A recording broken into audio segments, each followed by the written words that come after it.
Yeah, we filled a full hour today.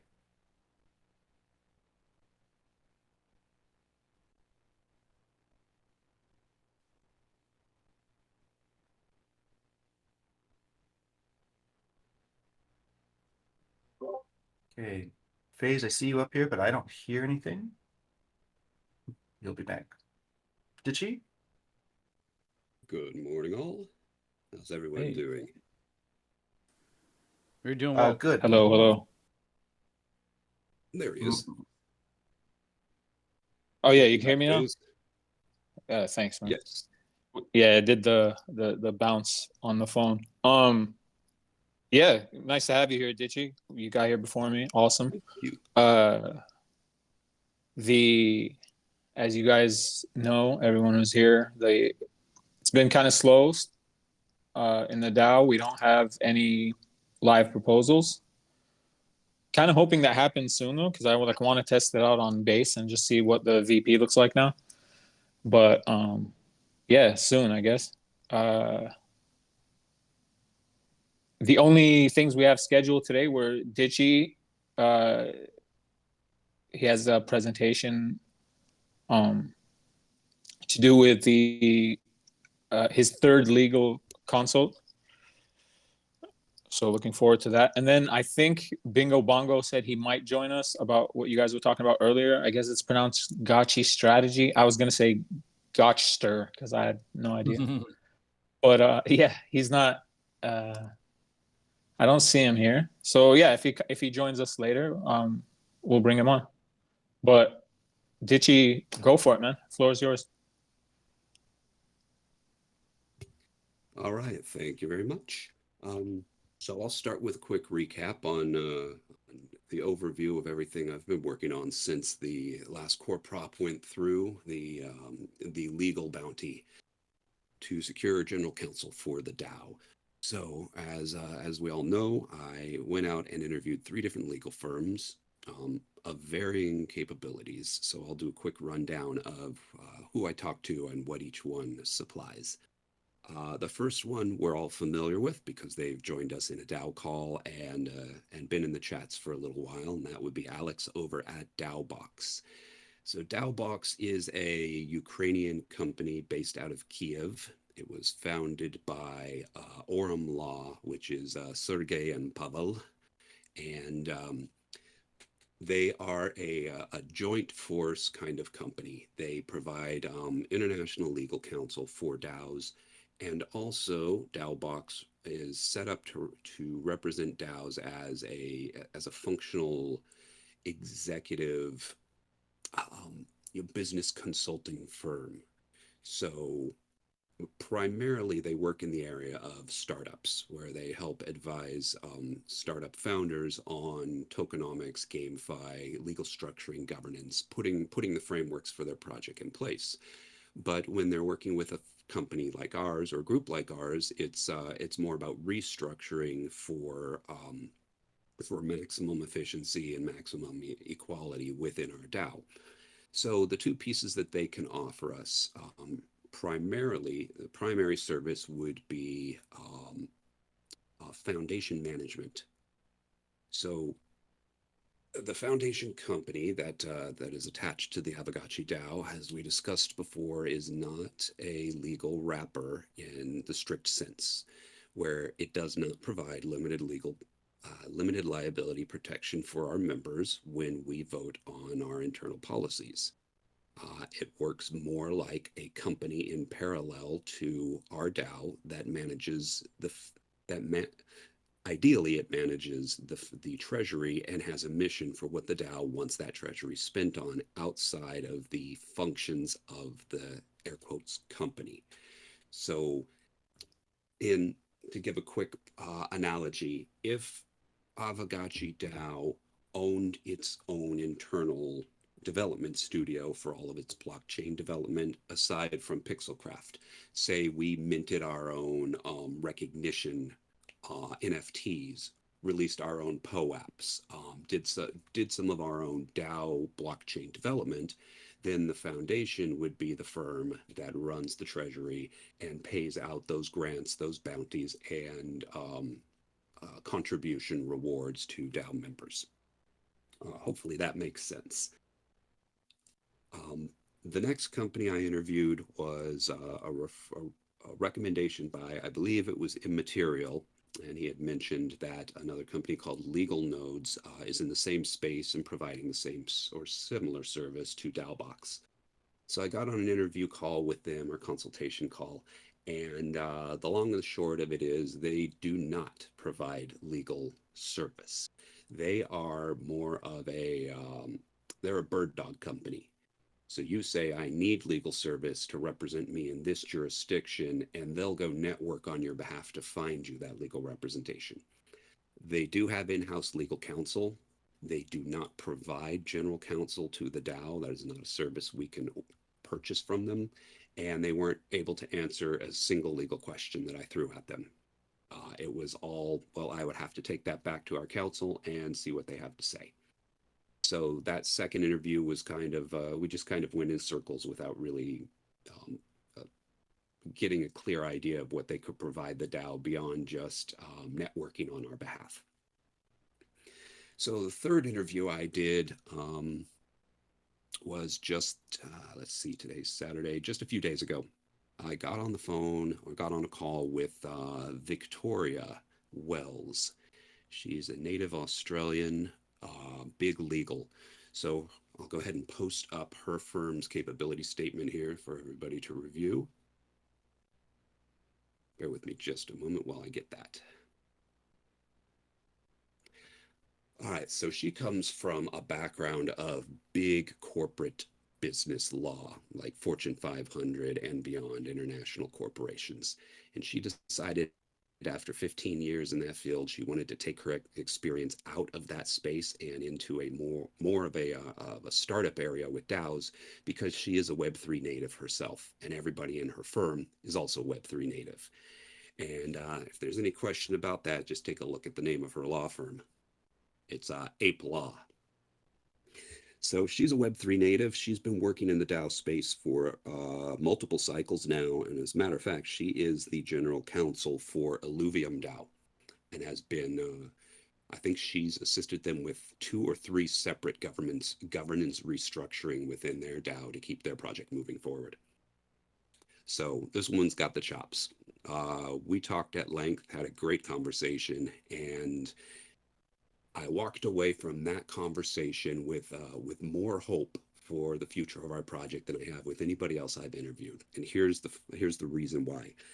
With everybody else I spoke to, I got the vibe that they wanted our business to be our legal representation and, you know, help us with whatever needs we had. But it felt like a one-way relationship. Here, pay us some money and we'll do some services for you. When I spoke with Victoria, it was a completely different vibe. It was, hey, I've got an extensive international network in Web3, development, DAOs, governance, you name it. And if you retain me as your lawyer, I'm not just going to be your legal counsel. I'm going to help you with the business development of your project. So do you want to branch out into new areas like retail? I can connect you with the people.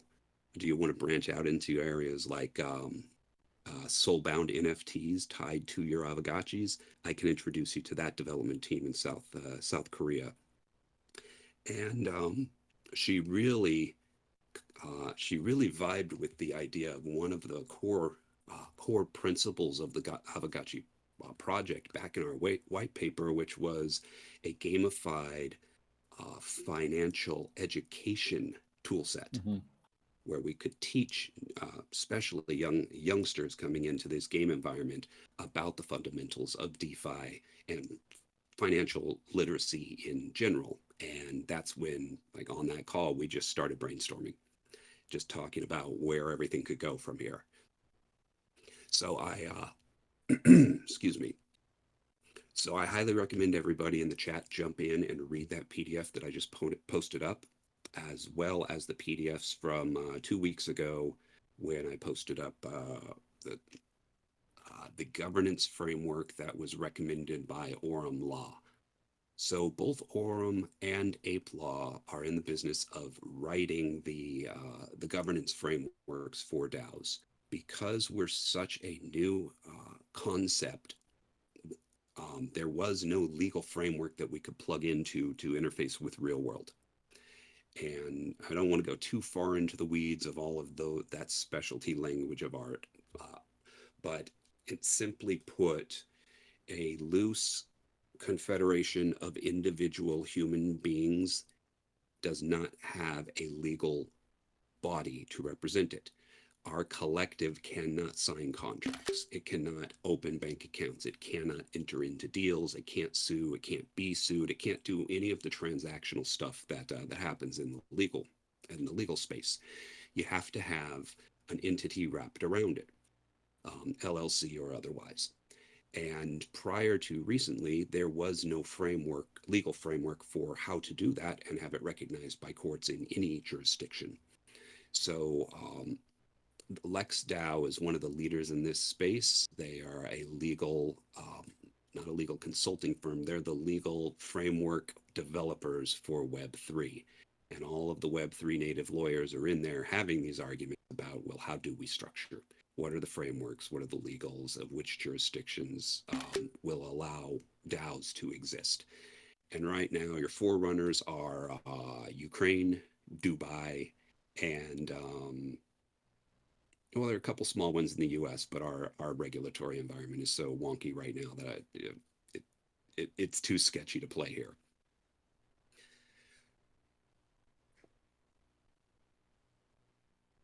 Gotcha. University. Yeah, I like it, Nestor. Just one caveat. We cannot use the word university unless we're accredited as a university. So any other term will go.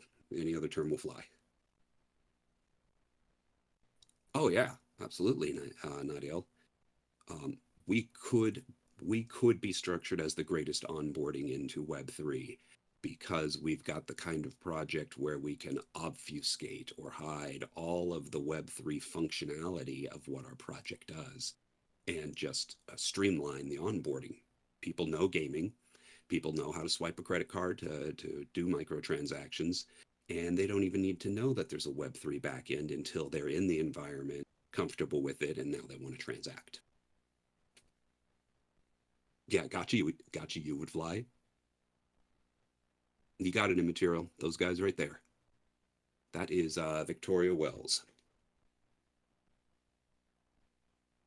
So after doing the 3 interviews, we've all had a chance to talk with Alex over at DAO Box. If you are interested, I'll reach back out to Victoria and have her jump on one of these calls if possible. I don't know the time difference from Dubai to here, but she can probably squeeze 4 hours earlier than we are. So it's right now it should be like 7 p.m. for them, I think.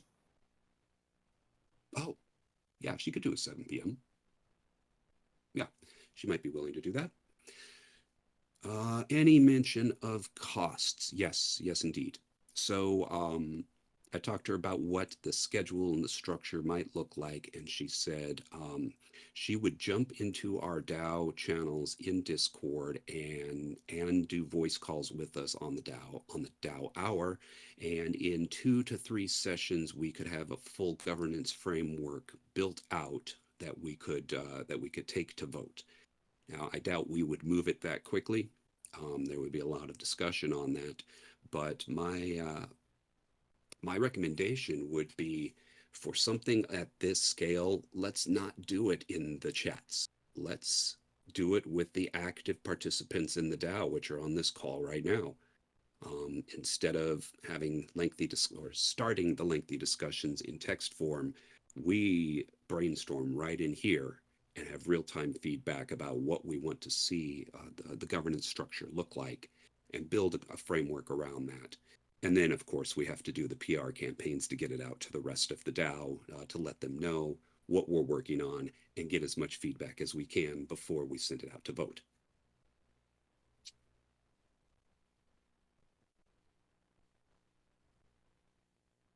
Yeah, that sounds great. I mean, even if it can't, I mean, it could totally be on one of these calls. That's where most of the interested and active people are anyway. But even if not, if there was a thread just kind of bringing the topic up where most of the information could go, we could even totally set up like a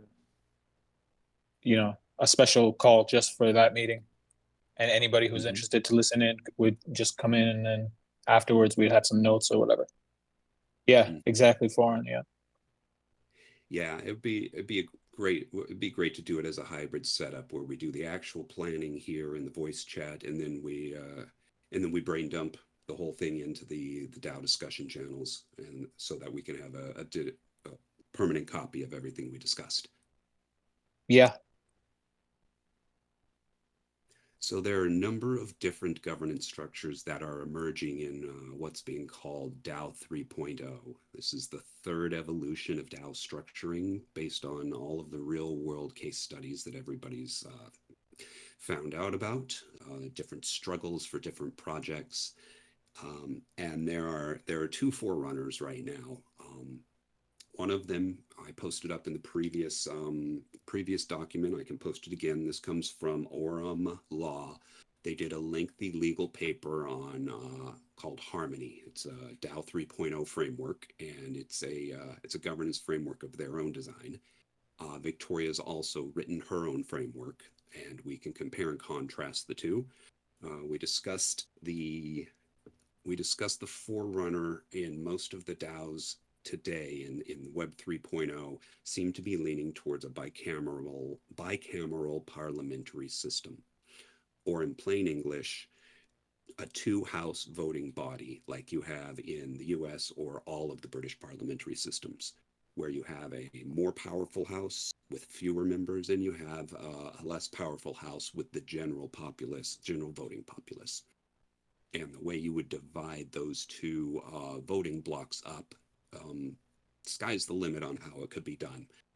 But in our case, what might make sense is our more powerful house, or the Senate, would be based on your BRS holdings, or your asset holdings in general. Some kind of value gets attributed to the BRS holdings of your portfolio, and then that represents your voting power within that body. The other house, the House of Commons, or the House of the Peoples, is based on a one gotchi, one vote system. Isn't Harmony DAObox framework? Yes, it is. Yes, it is, immaterial. Yeah. So yeah, it's the optimism framework, and DAObox/Aurum has been integral in developing that framework.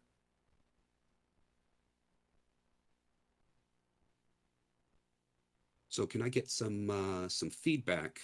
I'm going to read back up through the comments here, but can I get some feedback on that concept of doing that kind of government system?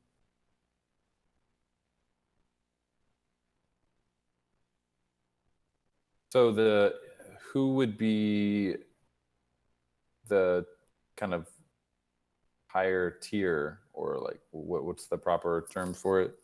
There's the commons and the other one. How do those get elected or chosen?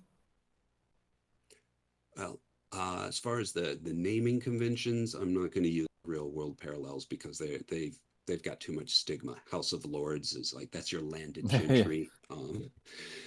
So we would choose it based off of whatever standard we want. Currently, our VP is heavily weighted towards liquid ghost holders, but there's some drawbacks to that, because if your voting power, if you have to dilute your voting power in order to buy assets, or in order to cash out, in order to to get a paycheck off of your rarity farming, for example, you're constantly playing this balancing game between, do I want to hold the token for accumulation and appreciation? Do I want more voting power? Do I want more cash in my pocket? Do I want more assets? And then you look at the assets themselves between gotchis, wearables, and land. Right now, if I were to make a purely voting power play, I would sell all of my gotchis and go buy some cheap realms, because Mhm. dollar for dollar, I get more voting power off of a reasonable parcel than I do a 500 BRS gotchi. So there's some balancing that needs to be done within our voting structure in order to make sure that it's a equitable balance between the asset holders and the other players. And of course, we have to put guide rails on this, because if you said a one ghost in your wallet gives you one VP, what keeps somebody from buying 100,000 ghost, opening 100,000 wallets, and just raiding the vote? So it would be I don't know, spitballing here. First off, idea off the top of my head is you have to own a gotchi in order to vote at all. And the gotchi gets you the single vote in the House of Commons, and the gotchi's BRS gets you a weighted voting power within the Senate.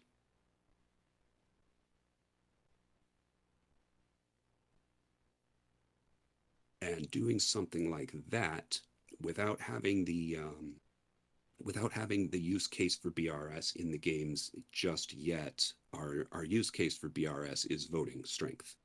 And something like this could shift the voting power away from Liquid Ghost, which is mercenary capital, because you can literally not hold any ghost, and when it comes time for a snapshot, go and buy a bunch of cheap ghost, ape into a vote, sell off all your ghost for other assets, and repeat the cycle.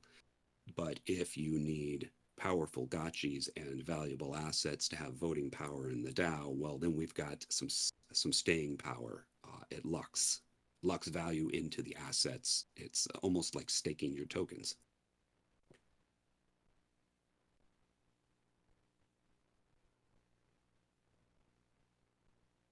Gotcha Yeah, makes game would sense. be highest tier for sure.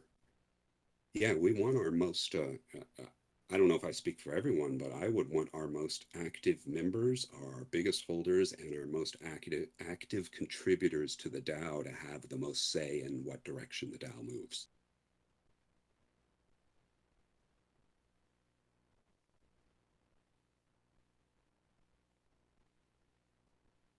We've got to figure out how to do it from Bazaar, as they are doing OpenSea. Oh, you're talking about the other project. Okay.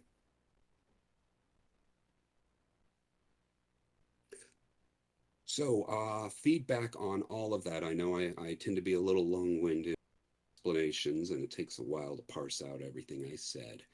But between DAObox and ApeLaw, which way would people be interested in leaning as far as our general legal counsel?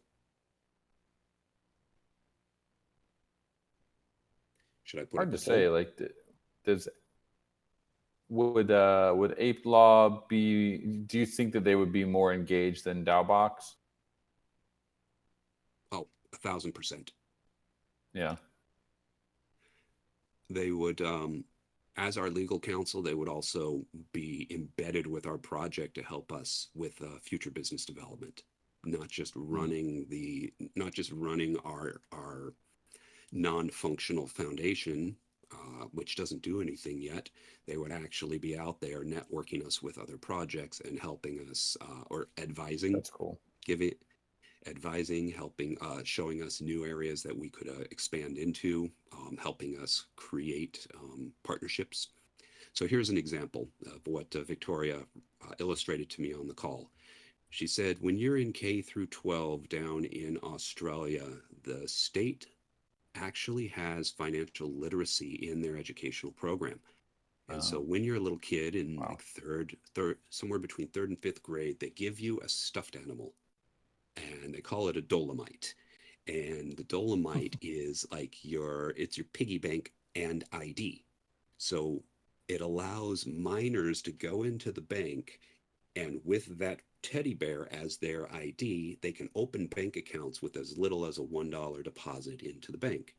And it's part of their financial education program. There's a whole tutorial program that goes behind it. And on the back of that, she throws out the idea, said, hey,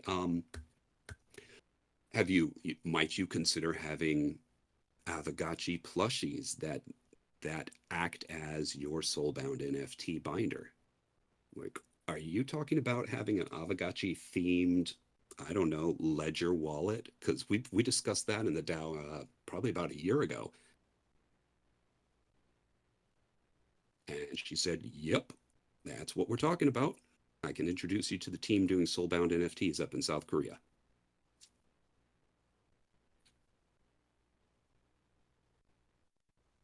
Yes, immaterial. No, she is, ApeLaw is legal rep, but if we're hiring a legal firm that is used to operating at the partner level of a Fortune 500, what that means in real life is you give that lawyer a seat on your board of directors, right? That's a very expensive position. And so, no, Dolomite, they do call them Dolomites. Um, so she offers those services as legal counsel for DAOs. And her hourly rate is up there. It's what you would expect from her tier of legal counsel. It's between $300 and $800 an hour, depending on what legal services she's providing. But because she would be our partner legal counsel, our general counsel, helping the development of the project, not just protecting the project, but she wants it to grow because then she grows with us. So she has every incentive to help us develop the project and drive our value through the roof. What did the what was their estimate compared to what Dowbox was? Different services, so a different price point. So Right. Dowbox was saying, yes, we can take over the position of directors on your foundation, and depending on how many items you want to order off the a la carte menu, the price tag will be different. But in the initial estimate, we were looking at somewhere around $70,000 a year for that role. Mhm. Legal counsel is based on a retainer, where it's a pay-as-you-go service, and we've already earmarked $10,000 on the retainer, which would be more than enough for her to come in and build out our governance framework for us.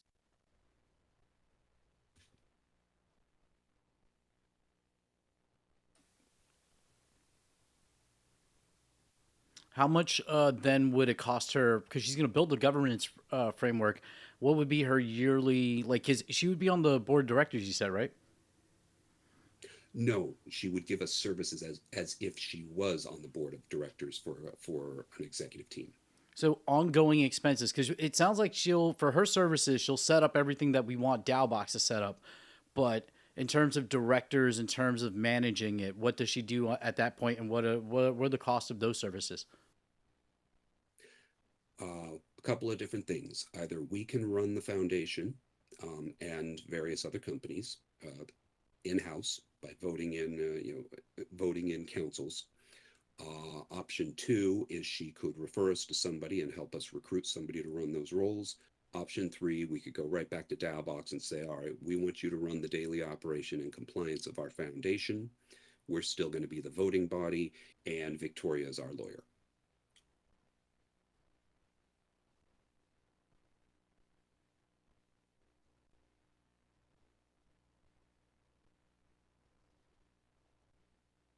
Dolomites So the are a difference very would be nice hike to it. 70-ish K a year, and we use her as our legal counsel, which is part of the budget anyway, versus what we currently have, which is, was it like roughly 20K a year with Lotusha, but then with two directors needing compensation. So I think they're fairly close. And I mean, if she can provide those services where we have opportunities to open up into different markets, like, I like the idea, honestly, of like Aavegotchi plushie IP going into like schools in Australia. I think that's very smart to kind of gotchi pill children, and especially for financial literacy, it's such a good thing. Does the DAO want to do that though? That's the question. Like for Pixelcraft to enter into something like that, that makes perfect sense because that's kind of like within their realm of business since they are the custodians. They have the IP. So I wonder how much of a part does the DAO have in that kind of deal, and if the DAO can actually facilitate those kind of things or have interest in them.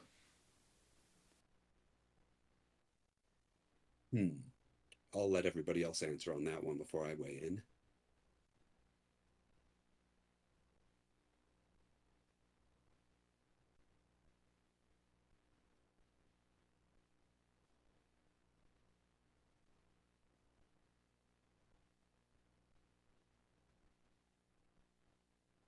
Well, while everybody else is typing, I'll go ahead and throw down on another topic that came up a couple of calls ago. Um, the idea of the idea of sunsetting a mechanic, but not taking it off the board entirely, just sunsetting it for new releases. And very specifically, the idea was, what if we take our existing gotchis and our existing wearables and we lock those in as an OG tier?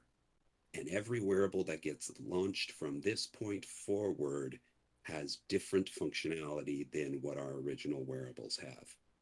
And the way I would envision this is, let's take all the OG gotchis and wearables and lock them and say those are the only NFTs that are qualified for the rarity farming mechanic. Now, moving forward, we can mint as many new wearables and gotchis as we want without diluting our assets, because they'll all be usable for in-game play, but they have no impact on the BRS of our existing assets. So no dilution there. And in a real world business example, this would be like having different tiers of shares in a company. You have your Class A, your Class B, your Class C, and they all have different favorable positions based on when you buy into a company. So your earliest investors are going to get a Class A share, which means they get special privileges, like they get paid out on their investment before anybody else does. They get paid out at a better interest rate than everybody else does, and so on and so forth. So if we structure it like that, our OG assets could be like a Class A share, and their bonus is that they are the only ones qualified for rarity farming payouts, while everybody else, they get their assets to play our play to earn games.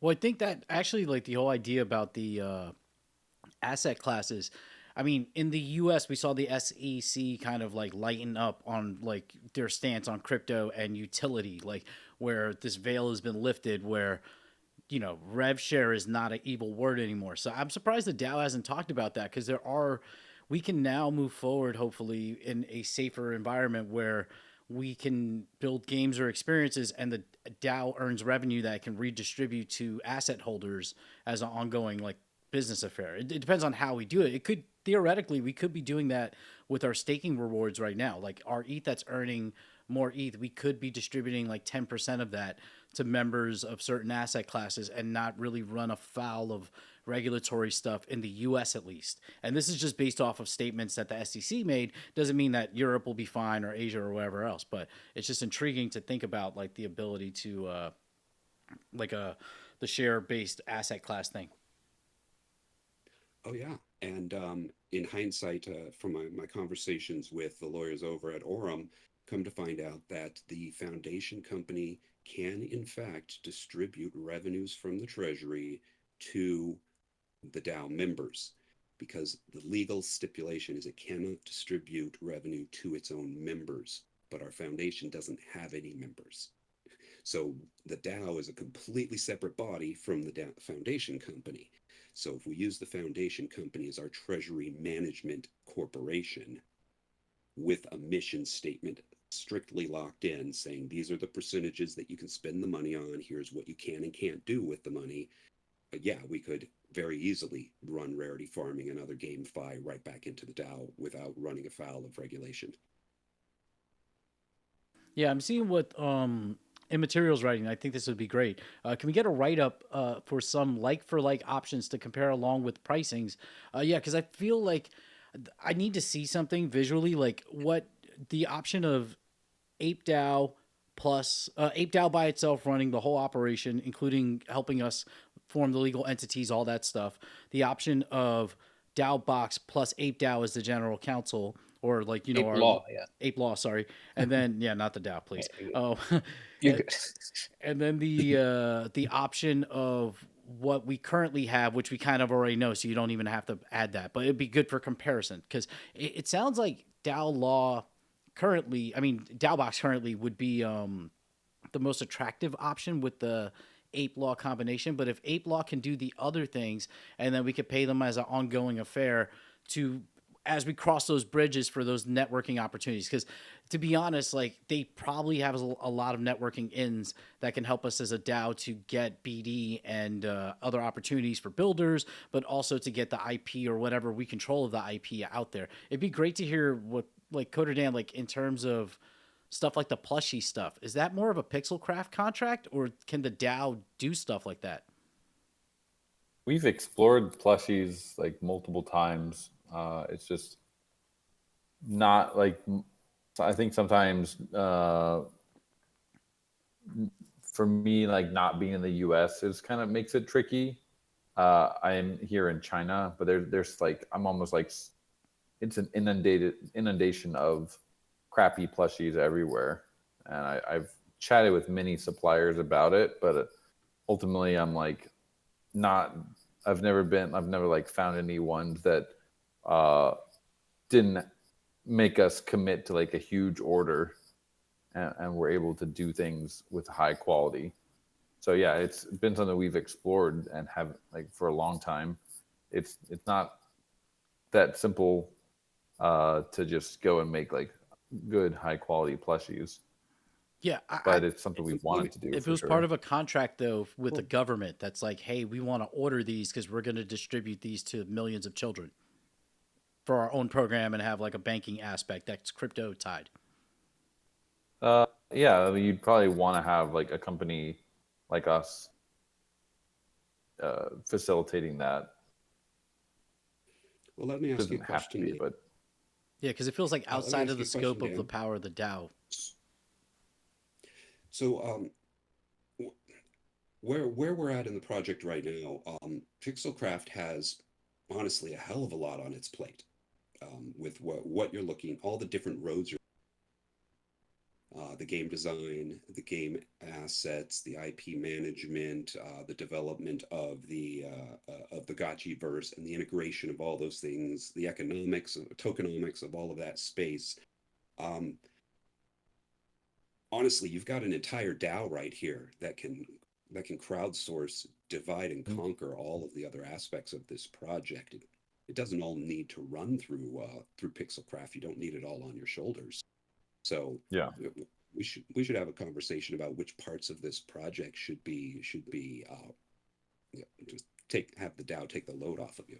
I also think it'd be smart for us to maybe as part of that conversation talk about like licensing for the DAO. So like if Pixelcraft's like, this is going to take too much bandwidth, and the DAO can do that, how we can set up arrangements or agreements like this where Pixelcraft is getting paid a licensing fee. So if we do something on our own and it works out and we're lucrative and can earn a lot of revenue, they're still, earning their part for, as the IP. Mm-hmm. And we totally can open. have with I mean, yeah.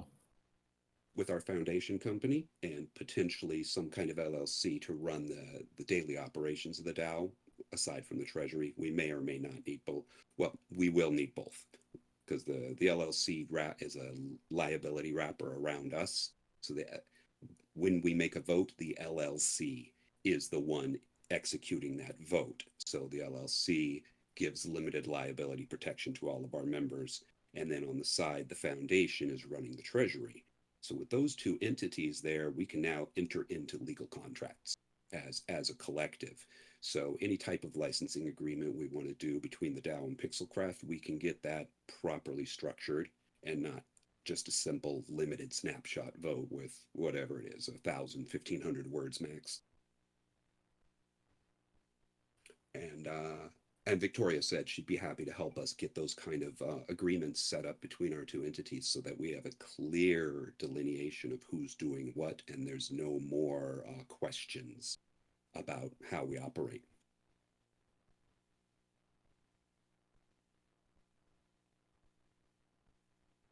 That's awesome. I think the chat is seems pretty bullish on that. Like, when do you think did you talk to her already about potentially like setting up a meeting with the DAO? Mm-hmm. She's well aware of how we are structured, that I do not have the unilateral authority to retain her as our counsel, but that I need to bring it to the DAO, do our whole process, and Right. she knows that we'll be inviting her into one of our calls as part of that process.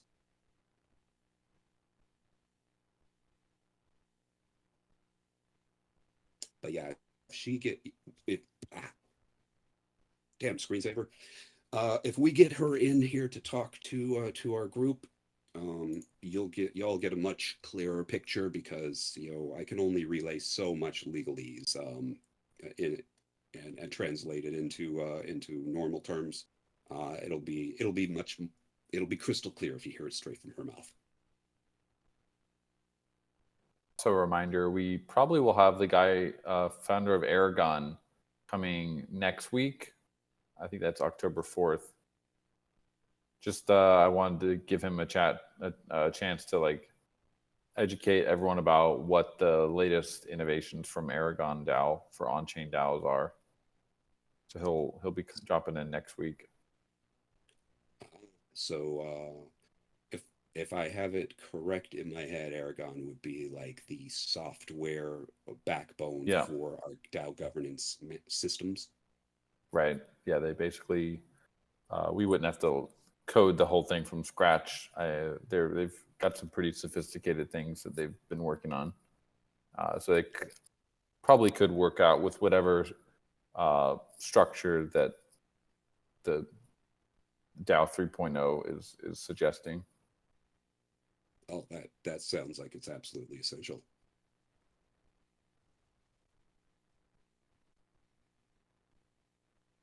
Oh yeah, you got it, Ruby Red. Oh, we had a great conversation. Went all over the place. Mm-hmm. Great, that's awesome. All right, Yeah, so so that's your consensus. Like after talking to all those people, you're kind of leaning towards ApeLaw over the others. Oh, I'm 100% behind ApeLaw for legal counsel. Mm-hmm. Nice. Right. And with that, it does bring up the next question that so the bounty was written specifically to have me do the interviews, consolidate the info, bring it back to the DAO for decision. And we've got $10,000 earmarked for that legal retainer. So once the DAO makes a decision on who our legal counsel is, the money's already been cleared. So the next step then is how will we make that decision as a DAO? Are we going to do, say, a commission of the active audience in this call making the decision and saying go ahead and pull the trigger? Or are we going to go through a full SIG prop core prop vote to choose our legal counsel once our group has made its decision?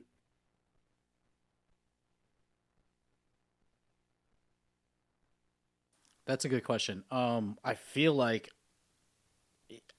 we have to look at the Constitution, because if this is something that the directors, it's under the preview of the directors, basically this bounty essentially was issued by the directors. So if that is covered by the Constitution, then you can give us, we can make a general, decision here on behalf of the DAO, since it's under the purview of the directors, like as a foundation issue versus like an on-chain issue. But I just made that up, so I don't know if that's the case. I'm not a lawyer. Let's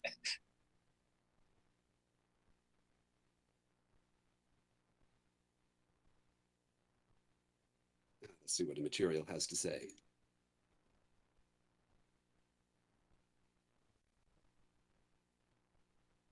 Also, while we wait for that, very quickly, Mr. Seb, it looks like we're going to be working with Pizza DAO at Dev Connect. So if you are Latam Gotchi greeters, I guess message me or Mr. Seb, and we'll get you into the Gotchi greeters Discord so that we can start organizing and seeing what kind of event we can put together.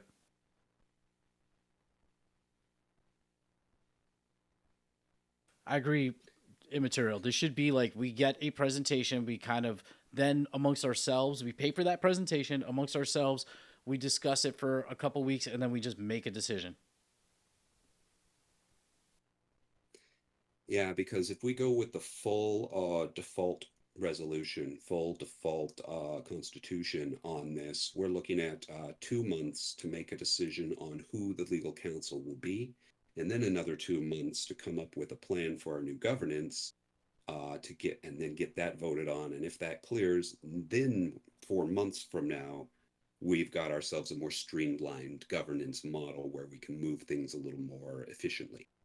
To be honest, that's not horrible, because our term with Lotusha would then be coming almost to an end. So we would almost fully use the payment we made for the year with them, and then we can transition into whatever's next. Yeah, but in the grand scheme of things, we only paid them $2,000 We have to also for the pay whole year. for compliance, filings, all that other stuff. So we're still going to have to, we still have like a little debt with them. Okay. Well, we've got to do that no matter who we're working with. Compliance happens every year. So why don't we do this, No Future? Let's let's have you take it back into the Ledger Monkey discussion channel and kind of get the pulse from the rest of the monkeys on which way they would vote if we went with full constitution process for selecting legal counsel versus can we just accept the will of the active participants in the governance to do a minor decision like this? Let me ask my good friend here, Choina, if he can spend a minute to do this, because I think he knows. I can't switch in Discord because I'm streaming this right now. So if you can drop the link to the Constitution or the Constitution in here, we can chat GPT it and ask some questions to see if it notices anything in there specific to this language. At least we can find the section and then give it a more thorough read. Full Nepal style vote. Yeah, hell yeah. Okay, so we got the doc. Let me go. There it is. Yeah. Thank you, Tron. We're going to feed this bad boy into the AI. Okay, full copy, full paste. We're going to make a new chat. I'm going to say please and thank you just to piss off Sam Altman. Okay, so we're asking it if there's any section in this Constitution regarding if the directors of the foundation can pick legal counsel unilaterally. Boom. I misspelled it and put it unilaterally, so hopefully it gets it right. Okay, here's what I found. Such a wonky top. Now, we have to vet this, of course, because there could be a hallucination, but Directors' General Powers, Article 17 states the directors manage the business and affairs of the foundation company and can exercise its powers subject to instructions of the council. Articles 18 through 23 explicitly allow directors to delegate powers to committees, boards, managers, agents, attorneys, or authorized signatories. This is very broad authority. Use of professional services. Article 61 allows a director to hold any other office or place of profit under the foundation company and enter into contracts with the foundation company. Article 62 says the director may act by himself or his firm in a professional capacity for the foundation company and get remuneration for professional services except as auditor. This shows directors can engage outside professionals and even themselves in professional roles. Bylaw provisions, Article 73 through 75, directors can adopt bylaws not inconsistent with the Act's MOA or AOA covering the appointment of advisors and other service providers. This is an explicit hook for hiring legal counsel. Conclusion, there is no clause that specifically says directors may appoint legal counsel unilaterally, but taken together, their general management powers, the authority to appoint agents, advisors, service providers, and the fact that they can retain professional services strongly imply that directors do have the authority to appoint legal counsel without requiring counsel approval, unless the council has issued specific instructions restricting this.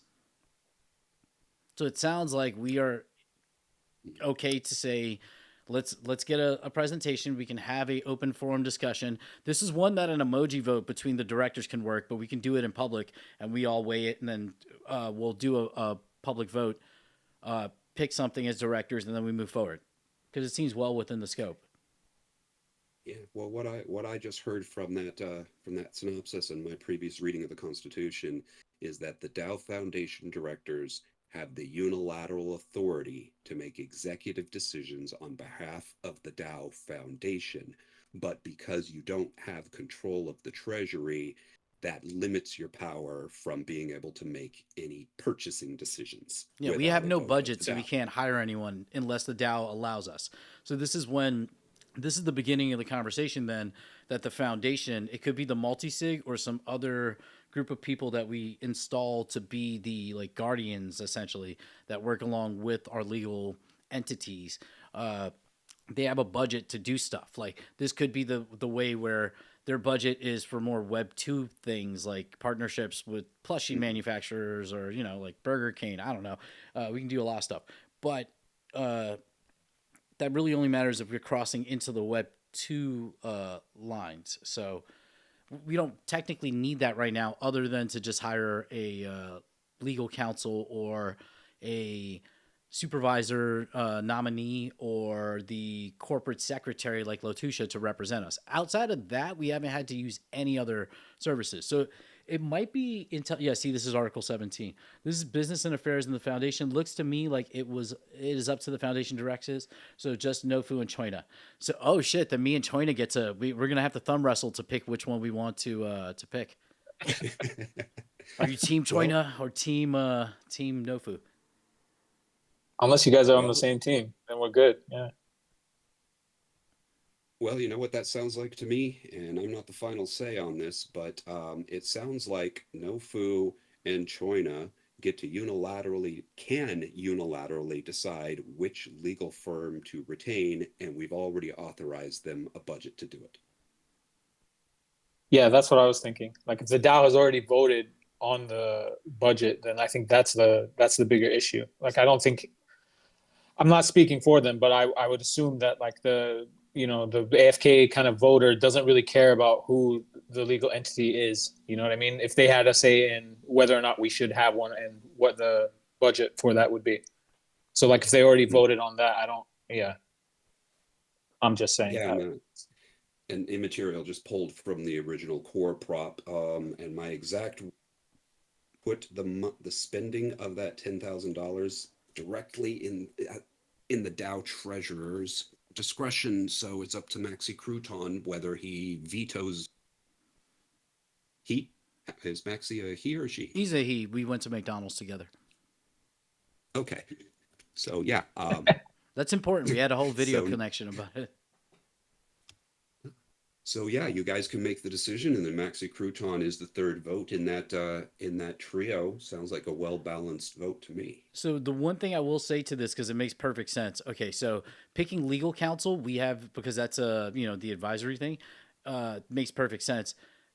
Does that also cover changing our entire governance structure? Because we would basically, it kind of sounds like it does, because that's part of what we are talking about here. If we go with ApeLaw and they now are going to reorganize our governance beyond just like a foundation, it's a fundamental change. And, especially if part of that plan is to install like, whatever team is necessary, like either as a nominee or as part of the LLC to do executive functions.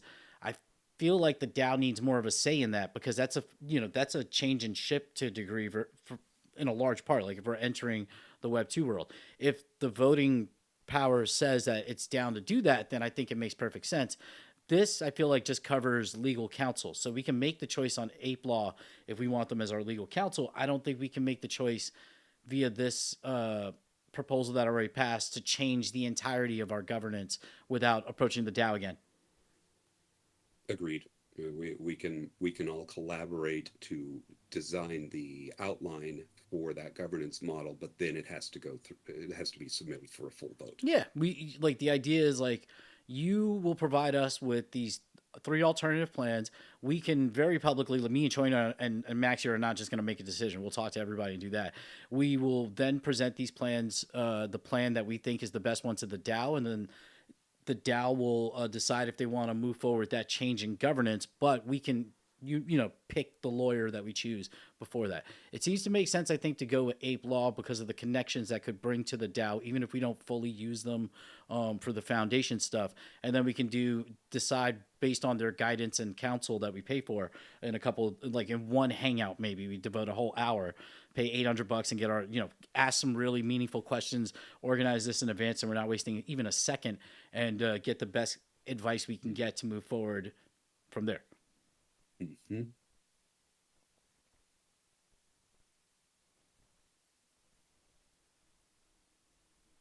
Yeah, you're right, Thrax. So now that we've determined that there is no legal wrapper,